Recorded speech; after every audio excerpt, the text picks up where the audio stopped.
it's not about how do we build happiness, it's how do we dissolve and remove that which is in the way of the inherent happiness that I believe is our birthright. You don't teach a little kid how to be happy.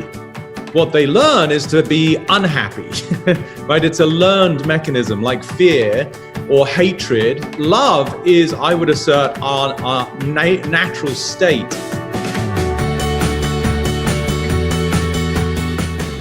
Hey everybody, Dr. Axe here. Man, I'm excited about today's podcast and today's guest. We have Peter Crone, and we're going to talk a lot about how to free your mind today. We're going to talk about spiritual health, emotional health, and how this really affects our physical health today. And Peter Crone is what we call a mental architect. He's going to help you really change your way of thinking. And there's a Bible verse I love. It's Romans 12:2, and it says, be transformed by the renewing of your mind. And listen, if you want to beat health conditions, if you want to be more successful in life, in your relationships, and just be happier, changing the way you think and overcoming mental barriers is just so important. So excited to have Peter on the show today. Peter, welcome. Thank you for having me on, my friend. A pleasure to connect. I'm looking forward to the conversation. Well, same here. Well, I know that you've had a chance to work with some incredible people. We were talking before the broadcast here, and I know you've worked with people like Tom Cruise, Nicole Kidman, lots of professional athletes, helping them perform at the highest level. And so one of the things that I know from working with thousands of patients over the years and also working with leaders is that some of the biggest things that get in our way and keep us from achieving success in our health and in our careers happens to be mental barriers. And I can tell you, if I'm taking care of a patient with autoimmune disease or inflammatory bowel disease or even cancer, I actually believe this, and my audience knows this, but more than 50% of it is mental. Yeah. To where a lot of times people think, oh, it's diet. Hey, if you come down with this health problem, it's a dietary issue. Diet plays a role, but I just wanted to just start this off by saying, I actually think that worry, grief, depression, fear, all of these issues, unforgiveness, these things are bigger issues than what we eat actually when it comes to what affects our physical health. So I know we're going to talk about a lot of stuff today, but I did want to start off saying that. And I'd love to hear your take on how true have you found that in working with people over the years, how often is their biggest barrier to success a mental issue? Because I think about this too, how many talented golfers there are or professional athletes who never succeed or never win, a major championship because, these mental roadblocks. Yeah. I mean, I'm biased as the mind architect, but I think anyone worth their salt as it relates to mind-body education recognizes the hierarchy of how psychology informs states, right? Like what we could call our emotions or our feelings, and then that cascades into our physiology. So I like to use analogies. I think it helps people to really get simple visuals. Imagine we lived in a 600 square foot studio apartment. And when we first got it, we saw it as an opportunity. Maybe it was near the beach or something and it had good potential, but the walls were pretty shaky and maybe there was a bit of mold behind the drywall. The carpet was for sure like really shoddy and sort of stuff you wouldn't really want to touch barefoot.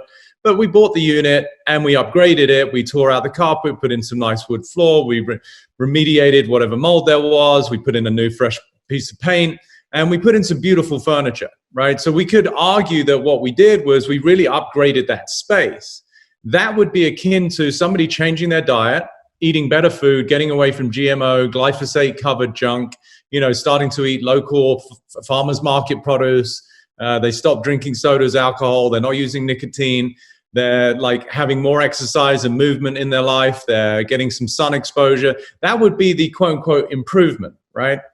But the analogy points to we're still living in a 600 square foot space, right? We're not going to hold a wedding reception for 200 people in there. We're not going to have a big conference meeting for this startup business of 50 entrepreneurs. It's just not, the space doesn't allow it. So psychology and limiting beliefs of the subconscious represent the walls of that 600 square foot apartment. So that's why, to me, it's paramount until such time that you expand the space within which we function between our ears, then you can have all of the greatest behavioral patterns in the world. And I get to work with these people, right? They have unlimited resources. They might have a trainer, a private chef. They're certainly not wanting for anything materially, But if there's still deep-seated feelings of inadequacy because of how they were raised, they still have anger towards their father, they still have a feeling of failure because of what happened in high school, they still have heartbreak because of the one that got away, then, they could have fresh, chef-prepared organic food all day, but their system is in a state of fight or flight and in a fundamental relationship of resistance to life, which creates stress, worry, anxiety, and the litany of emotions that you listed. So that's why it's paramount. If you don't knock down the walls of your psychology, then you don't open up to the possibility of your true health, wealth, and happiness. I think there's so much wisdom here. And I want to mention one of the things that I was so excited about when I jumped on your website, started reading about your background, is knowing you're also an Ayurvedic practitioner. And so you have studied some nutrition. You understand, yes. You understand this connection between diet and our physical health, but also mental health and our physical health. And so, what you're sharing too, I mean, these are principles that ancient practitioners looked at. If we're looking at an ancient Ayurvedic, or I've studied a lot more Chinese medicine, TCM, the 5 elements, but it's a very similar concepts in that, the emotion of grief or loss actually completely weakens the immune system, and how that affects people over time. But, I wanted to hear, how exactly do you see, I guess, this have you worked with people, I know you've worked a lot with people seeing success in different areas of their life. How much have you worked with people in overcoming physical conditions? Or have you worked, do you have a few examples of, hey, this person was struggling with this issue, was health related, and you gave them some coaching and you saw a breakthrough, maybe without diet? Yeah, I have a whole list. In fact, there's one of the podcasts I did was a guy called Crone in Australia, and it got so much attention because this was purely spontaneous. I didn't know that he was going to ask me this, but he had orbital dermatitis right around his eye. So basically, in lay terms, he had this really bad rash on either side of his eyes. And he'd struggled with that for quite a while, and it had been intermittent, like he'd had it before previous years, and now it'd come back, and it had been in this particular occurrence where I was sitting with him in a hotel doing the show, he'd had it for a few months. So, towards the end of the podcast, we got to get familiar. He was starting to feel a little bit more comfortable in front of Peter Crone, the mind architect. So we did a little bit more deep diving. And what was beautiful is that his social people captured and recorded, obviously, the show, but then the series of events that transpired that evening and the next day, where about 70-80% of the dermatitis had gone.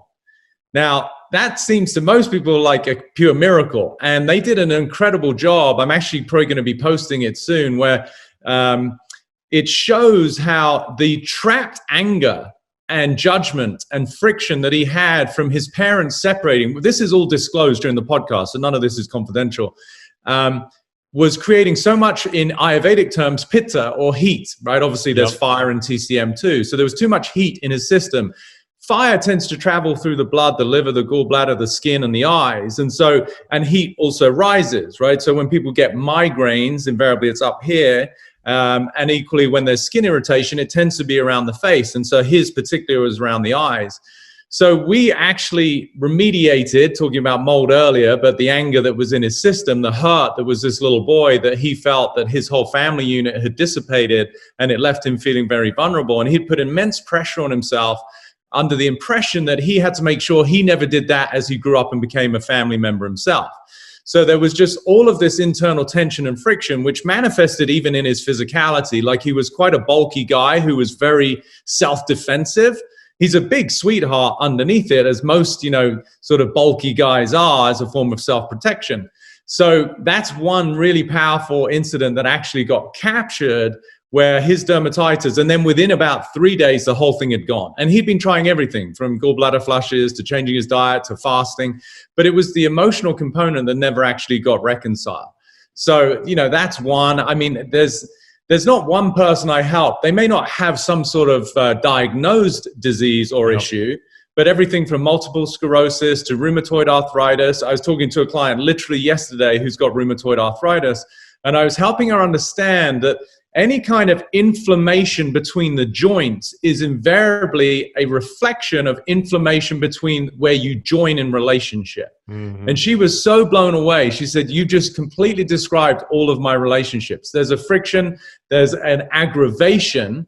And once we reconcile that, I'll talk to her again in a few days. I'll see where she's at. I'm not expecting the rheumatoid arthritis to vanish, but I promise it will dissipate, because she would have absolutely shifted and transformed the way she's relating to people in her life, no longer from a position of she's less than, or she's not wanted, or she's dismissed, but now she creates affinity and sort of this smooth intimacy between everybody who's important in her life, which will then, my prediction is that will cascade into her physicality. So I love it. This is so powerful. And I just want to say too, it's so spot on, because even what you're describing, and you know this because you'd mentioned this, but just for everyone listening, when somebody has a rash around their eyes, the eyes are related to the liver and gallbladder in Chinese medicine and Ayurvedic medicine. And so when you have an issue there, it tends to be related to past emotions of resentment and unforgiveness, a lot of times related to your parents. And so anyways, just incredible. Yeah. Just and anger, a lot of anger gets trapped in the liver. Yeah, exactly. Anger is the number one emotion related to liver toxicity and health. So good.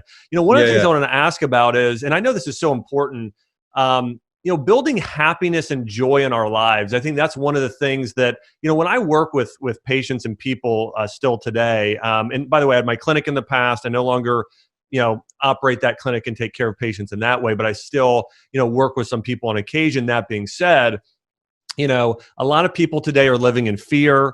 They have a lack of hope.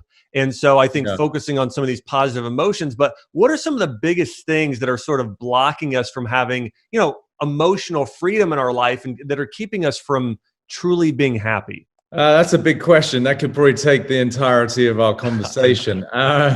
So in Ayurveda, one of the things that I love about the system, as you said, this is a 5,000 plus year old science that, to be honest, makes the Western system look like child's play, right? Like we call it a healthcare system.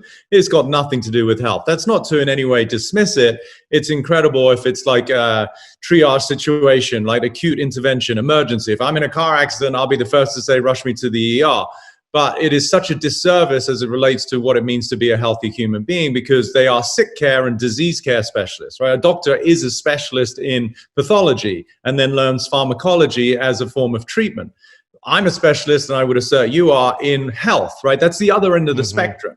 It's not to say that we don't need it. It's just I think there needs to be a complete reframe as to what it means to be taken care of from healthcare practitioners versus focusing on sickness and then using these refill methods of drug prescriptions that don't actually resolve anything. They just manage symptoms, right? So for me, in Ayurveda, why it's such a powerful science, the most revered doctor is the one that doesn't have any patients, right? Meaning clients, because he's educated his community on what it means to be healthy. Whereas over here, it's like, which doctor does everyone go and see? It's like, who has the best practice? It's like, well, how good can he be if he's constantly busy, right? So anyway, that aside, the point I'm leading to is there's a beautiful thing called samprapti, which is the 6 stages of disease. And why I'm speaking to this as it relates to your question is the first stage of dis-ease, and I love the word dis-ease, the absence of ease, because that speaks to the psychology, is accumulation. So accumulation, in this case through Ayurveda, we're talking about Vata, Pitta, Kapha, which are these qualities of air, fire, or earth, because of a lifestyle where, let's say, air, we travel too much, our sleep is erratic, our meal times are off, there's too much movement. Air is the quality of movement. So somebody becomes constipated, dry skin, they've got insomnia, they feel much more emotion. That's somebody who's got a Vata imbalance. That's the accumulation of too much air in their nervous system. Too much fire, Pitta, will show up as inflammatory disorders, like someone's stressed, they're frustrated, they got skin breakouts, maybe loose stools, acid reflux, heartburn, they got frustration, etc., etc. There's too much heat in the system. So as it relates to your question about happiness, what blocks? Invariably, it's not about how do we build happiness, it's how do we dissolve and remove that which is in the way of the inherent happiness that I believe is our birthright. Is the way I would put it, right? So happiness is, you don't teach a little kid how to be happy. What they learn is to be unhappy, right? It's a learned mechanism like fear or hatred. We see all of the oppression in the world. love is, I would assert, our natural state. And then through belief systems, education from parents, teachers, media, people learn to deviate away from what is innate. So that relates to happiness, love, health. So for me, it's much more a dissolution process. One of my catchphrases for my work, I say, I don't solve people's problems, I dissolve them. Right? So it's about removing that which is in the way of what is already our inherent birthright, in this case, whether we're talking about vitality or we're talking about happiness.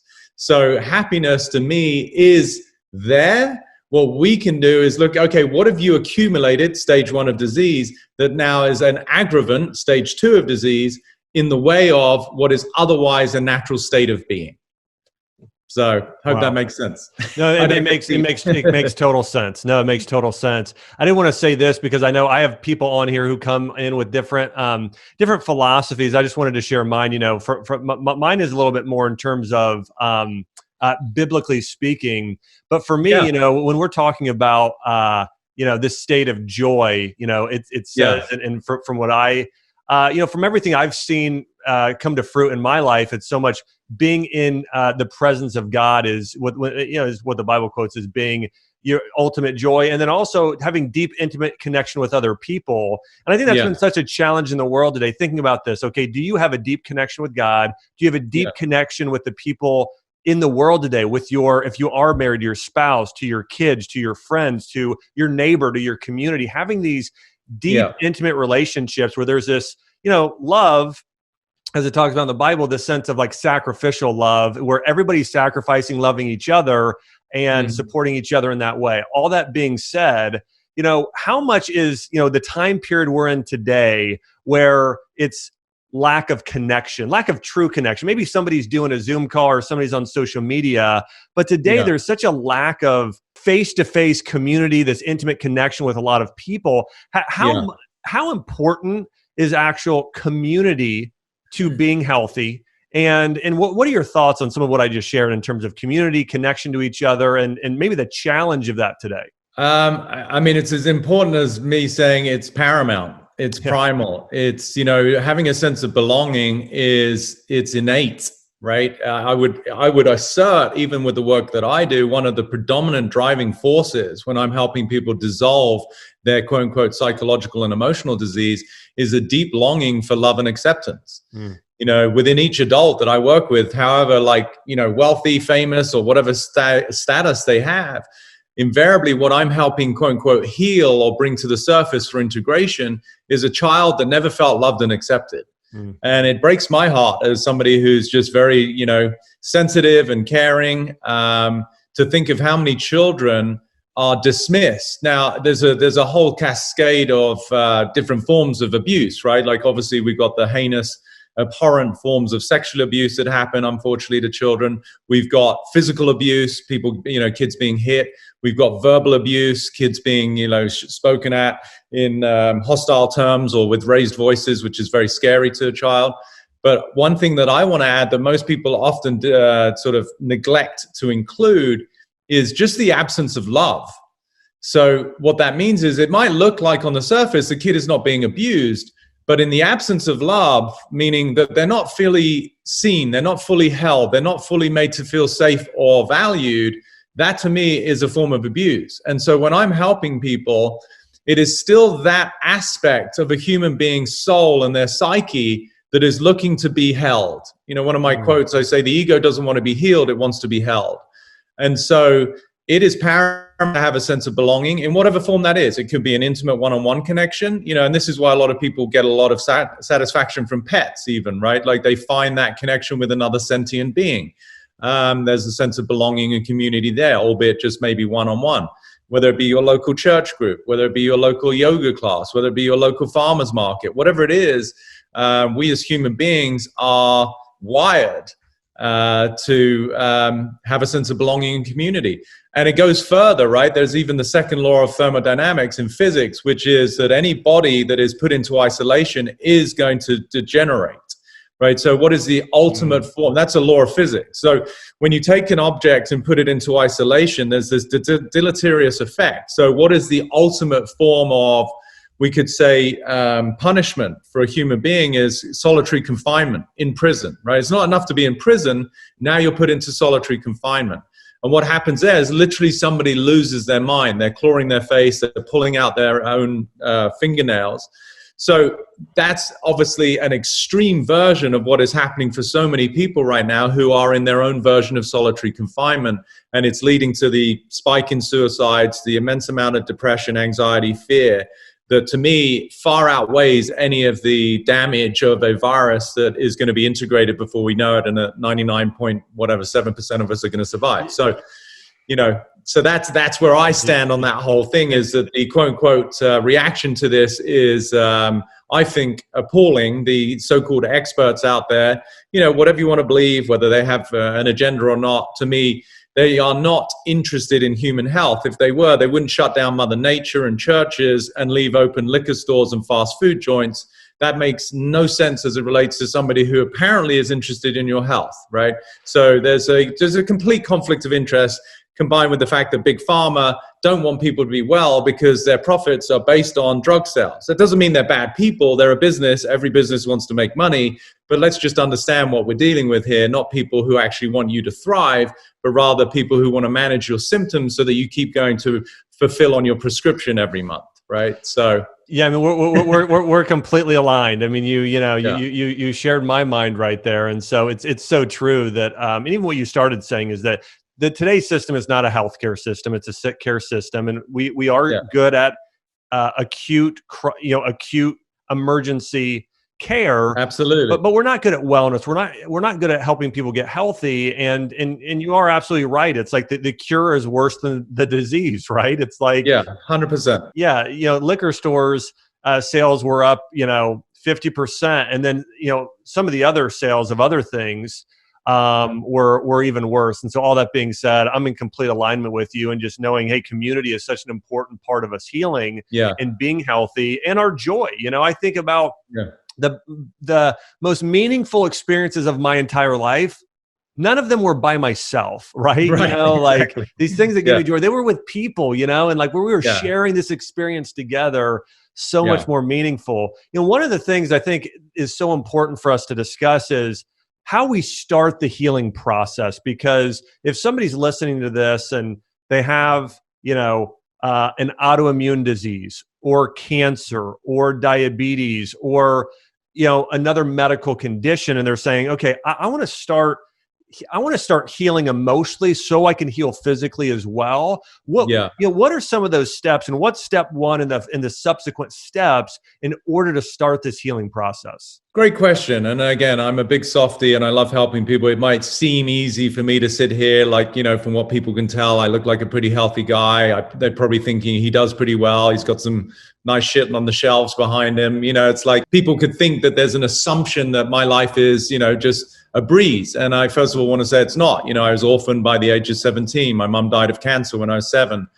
My dad went to work one day when I was 17, never came back because he was in a fatal accident on a ship that capsized and hundreds of people died. So that's not as some form of disclaimer. It's really just to reinforce the fact that I have empathy, compassion, and sympathy for people that, I have been through my fair share of suffering. So to answer your question, the first step is acceptance, right? So what much of the suffering and dis-ease that people experience is because we're in a state of resistance. It doesn't have to be an autoimmune disorder. It doesn't have to be diabetes. It doesn't have to be some cancer diagnosis. It could be anything in life, right? I don't like my boss. I don't like my spouse. I don't like my body. I don't like my home. Wherever there is a form of resistance, we're fundamentally saying, I don't want things to be the way they are. Then we are fundamentally in a state of dis-ease. We're already in a state of the absence of healing because we're in conflict with life. From your education, that puts us into the sympathetic mode of our nervous system, which is fight or flight, is the common term that most people know. That means that we're dumping cortisol, adrenaline, norepinephrine into our body. The body can't heal in that state, nor can it digest, right? Digestion is not a priority when you're running away from a figurative bear and trying to save your life. This is stress, as most people call it. So the first thing to recognize is that wherever you are is precisely where you are. And I am not saying that your circumstances are ideal. I may not be condoning some of the behavior that you're exposed to. And I'm not saying it's something that you want. But based on the pure physics of time and space and reality, everybody is where they are with whatever their current circumstance.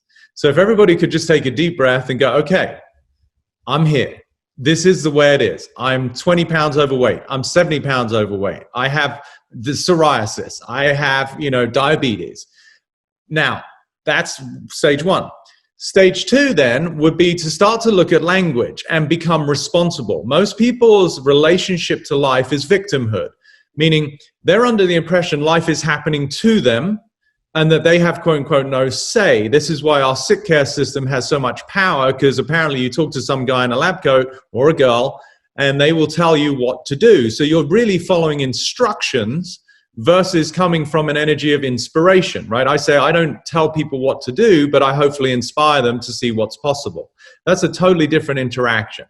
So we start to look at, okay, one, I accept where I am. Two, where can I take responsibility for the current state of affairs in my life, right? Now that's an empowering status to take, right? Versus thinking that I am the byproduct of all of these terrible circumstances that happened to me. That's very disempowering, where I'm a victim.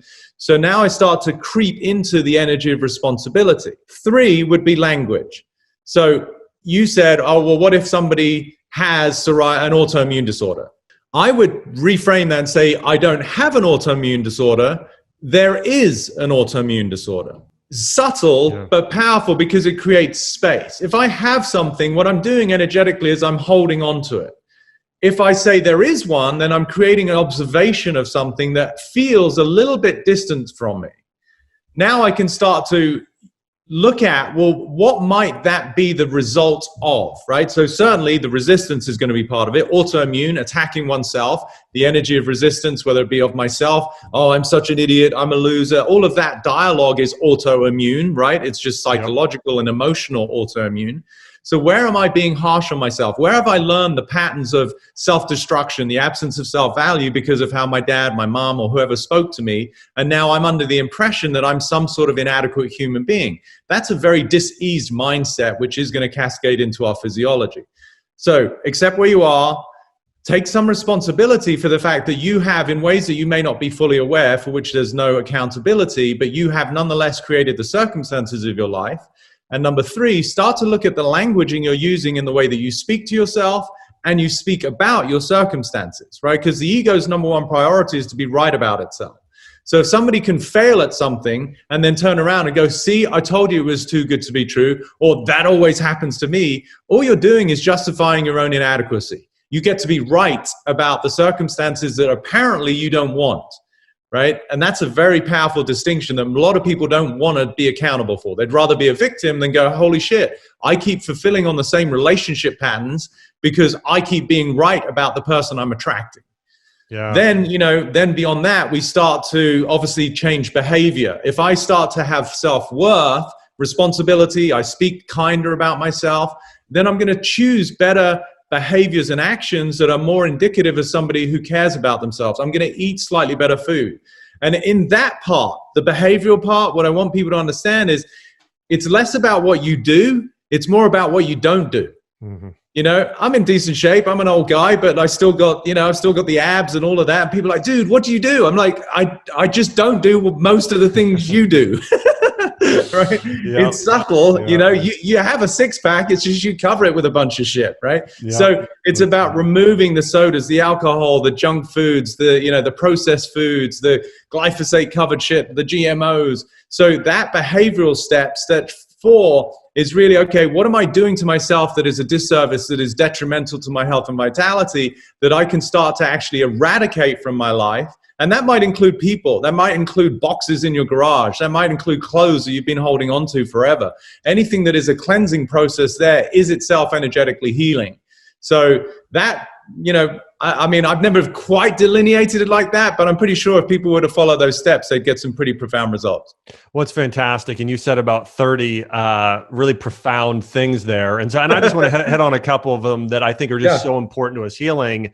And one is, again, healing starts with acceptance. Okay. And so, and part of that acceptance is saying, you know what, I got to change. I got to do things differently. Or, hey, I've had this issue. I need to now take responsibility, ownership, and work on overcoming it. And part of us in helping others heal is having empathy and love towards others, right? And empathy is sort of feeling that pain, getting in a state of understanding, walking in their shoes and thinking, man, that's really hard. Like, that's really hard, and sort of connecting with them in that way. And I do want to mention this love as we talk about it, not as the media portrays it today. True love is a combination of nourishment and challenging somebody. It's nourishing somebody, saying, hey, I see the best in you. I love you. Hey, you can do this. But also there's a challenging there. If somebody is doing something that's not in alignment with them being their best, you need to call them out on it to a degree and say, hey, you know what? You're better than that. Like, I'm going to help you. I'm going to support you. So anyways, I just think, and this is what I love. I can tell, like,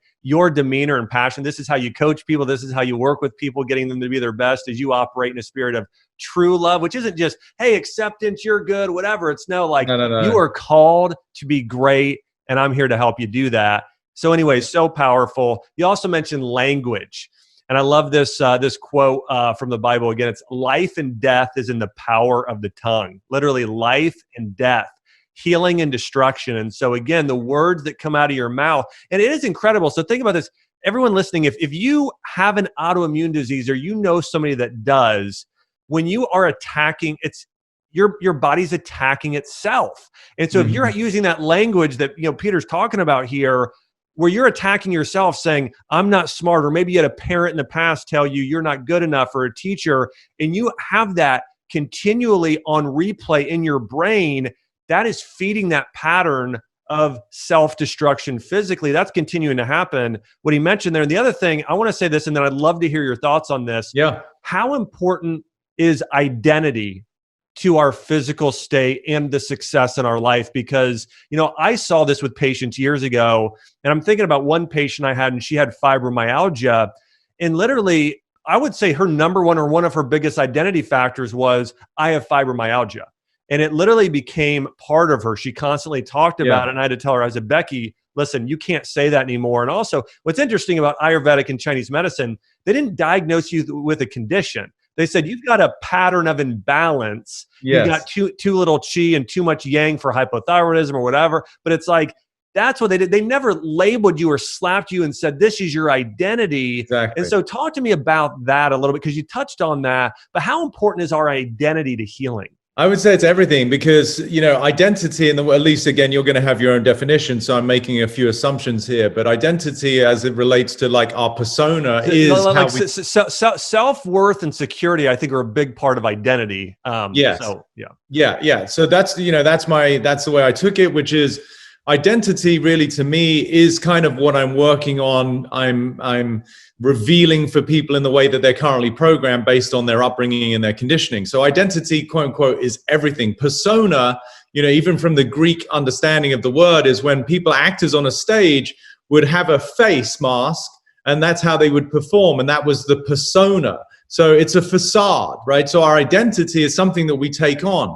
A baby doesn't know anything about its race, its religion, its nationality. It doesn't even know its name, right? These are all things, these are labels that are adorned onto a sentient being that's alive, that's eating, that's sleeping, that's pooping. That is a human being exists well before the way they're classified. And if you could really just get that, it's very profound, because then you start to see the absolute nonsensical nature of oppression or racism that exists. That is learned, that is conditioned. The hostility that exists between nations and religions is all taught. It's not actually inherent, right? And so if we could keep appealing to that, which I would assert is love, it's reverence of all life, right? It's reverence of the sentience of a being is something that warrants respect and honor. Yeah. And so that's where I speak from, which is why, to your point about me, thank you for recognizing I do come from love, but my love for my clients, particularly who are, finding me to help them, they're hiring me to be of service. I am a stand for their excellence. And so with my athletes, if someone would overhear some of my conversations with my athletes, like, damn, Peter Crone, he's like a big love bug, but he'll get in your face. It's like, yeah, because I love you, and stop being a child, because this is not the arena in which we get to be that, because you're about to compete, right? So, but anyway, the identity is how we define ourselves. And that identity is an accumulation of all these narratives that we inherit over time, right? Because dad said this and mom said money doesn't grow on trees. Well, that 30, 40-year-old now seems to struggle with making any kind of good income. Well, really? But that's only an extension of their identity, where they're under the impression that money is scarce because of what they heard over time. So then, of course, that is going to cascade into our physiology. Like you said, if somebody overhears that they're not good enough, or they're the one that's last, when they're being picked for a soccer team, and they feel that that means that who they are is a failure, then that is going to equally manifest in the way that they identify with themselves. And to your point about Becky with the fibromyalgia, there's many, many clients I've had who are certainly very protective of their inadequacies. I can remember working with a professional PGA Tour golfer. This is, elite group of athletes who can do what they can do. And we had a lot of success, and his average was about 900,000 to $1 million a year, doing well as a journeyman. This was quite a while ago. In our first year together, he made $2.1 million. So he made an extra 1.2 million or so. That's good. Doubled. And our second year together, he made 3.5 million. So if you're a company and you're tripling your returns within the space of 24 months, pretty significant, right? Amazing. But he never quite broke through to what we both knew, and certainly what he knew he could do. And so he asked me to caddy for him one day. And I wouldn't normally caddy, he had his own caddy, and I'm just sort of preparing him and talking, before and after rounds. And I'll never forget. And I love the guy still, but we were on the third round. We'd made the cut. We were in good position. He'd hit a pretty average shot to the green. And so he had a long putt. Now, I'm not assuming, everybody on your following or your audience are golf fanatics, but ideally, you'd like to make the putt in one. That's good. That's normally called a birdie. Right. If you make it in two, it's called a par. But he said to me, as I handed him the putter, he said, watch me 3-putt this. Now, just feel into that, right? So what actually happened, that is an unconscious process of the ego that is feeling pressure and it's scared. So when anyone says anything detrimental, and I love the expression you shared with me today, thank you, about like life and death, a byproduct of the tongue, or born in the tongue. Mm-hmm. So he was right there, quote unquote, creating his own demise. But guess what? Even if he did 3-putt it, what's the payoff? He got to be right. And so that is what I call a poor man's version of self-worth, right? So when people are saying things that are detrimental to the spirit of their own joy, of their own potential, it is ego that is wanting to hold on to a very defined, limited identity. And the ultimate payoff they get is they still get to be right, even though it's in the face of what their heart desires. And that is incredibly, devastating and sad to witness. So, man, I mean, it's powerful stuff, because I think, again, there are little things. And by the way, my wife and I are very, very conscious of this because of the way we were brought up. Yeah. But my wife, more than almost anyone I've ever met, to where if we say certain things, we catch each other, and she with me saying, you can't say that. Like really making sure, because we realize how vastly important this is in terms of what you say and little things. And I'll give you an example. Like something that happened in my own life. I had a teacher growing up. I remember her name was Mrs. Noble. And she told me once, she said, Josh, she said, what do you want to do when you get older? And I said, I hardly knew. I just knew that one time I went to go see this guy who was a physical therapist because I had a sprained ankle as an athlete. And I'm like, wow, this is cool. They're like working out and stuff and whatever. I was in, 6th grade or 7th grade. And I said, physical therapy. And she laughed at me and she said, you'll never get into physical therapy school. You're not smart enough. And I was like, wow. And so literally I had this sort of thing playing in my mind in high school, like, I'm really not that smart. And then I went to college and I wrote this paper, and I had this other English teacher, and she said, wow, Josh, this is excellent work. Like, hey, you get an A, like this is brilliant work. And I literally, I don't know how else to say this, but like I decided at that moment to do a memory transplant. I literally took this, thing Mrs. Noble said, replanted it in. And ever since then I was like, no, I'm brilliant. Like I may not be good at math, okay, but I'm very good at English. I'm good at science. Like there are certain things, So Yeah. anyways, all that being said, so someone like your client that was dealing with like what's a training session like? What are some of the things you kind of help them break through? Like what's some of that process look like? It's a great question, and really it speaks to the core of my work, right? Which is I'm looking at it, and it might sound a little bit sort of robotic, but everybody is just programmed no different to technology, right? So Mrs. Noble, God bless her for planting the seed that you're not smart enough. Like, that's not a truth, it's her opinion. And who knows what was going on in her life? She might have had a serious period cramp. She might have had an argument with her husband. Maybe he just left her. Maybe one of her kids was doing drugs. Who knows what was going on in her life that made her expression towards a young, innocent 6th, 7th grader seem relatively hostile and detrimental to that human being's development potential, right? So we, again, want to have compassion even for her, but it is a beautiful reflection of how powerful language is, right? Because that's the medium within which I traffic, you could say, is I'm working with language. The mind architect, my form of architecture is words, language. If I live within the construct that I'm not smart, and I literally was just talking to a client about this based on how she was raised in her family by these high intellectual siblings she had. She was a little younger, blah, blah, blah. She was under the impression that she's not smart. And that became her 600 square foot apartment that I was talking about earlier, that then she functioned within, but it's incredibly suffocating, right? So how do we get beyond that? It's very simple. Not easy, but it's simple. We have to investigate the validity of the narratives that we live in. I'll say that again. We have to investigate the validity of the narratives that we live in. So my work is to be able to reveal the falsehood of the story. Now, to a little boy, you can't discern between an adult, especially as a teacher who's in a position of authority, telling you that you're not smart enough. You can't go, oh, she's just having a bad day. That's just her narrative and her dialogue. Maybe she doesn't like me personally, but that's not who I am. You don't have that ability as a child. So thank God that then you did well in this other exam or whatever the homework was, and you got an A, and you had the wherewithal to update your programming, right? But this is why parents and teachers have such immense responsibility in the way that they start to form a child's mind in the way that they perceive themselves. There's a term tabula rasa, which means sort of blank canvas. And I'm not saying that we're all born with a blank canvas. I do assert from a spiritual level, we are incarnated with our own forms of fears and limitations that we're here to reconcile. That's a much deeper esoteric conversation. But nonetheless, a child is somewhat a clean slate. But then if you say this and you say that, and it's a limitation, then that human being becomes somebody who is fighting their own dialogue that was inherited. It's not their own.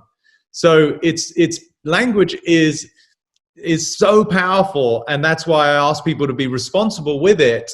And even when I said earlier to your question about people dealing with an autoimmune disorder, even the subtlety of I don't have one, there is one, that's language. But what does it do? It creates a little bit of relief. It creates a little bit of freedom, and it creates a little bit of possibility that maybe if there is one, there could also be the experience of there isn't one.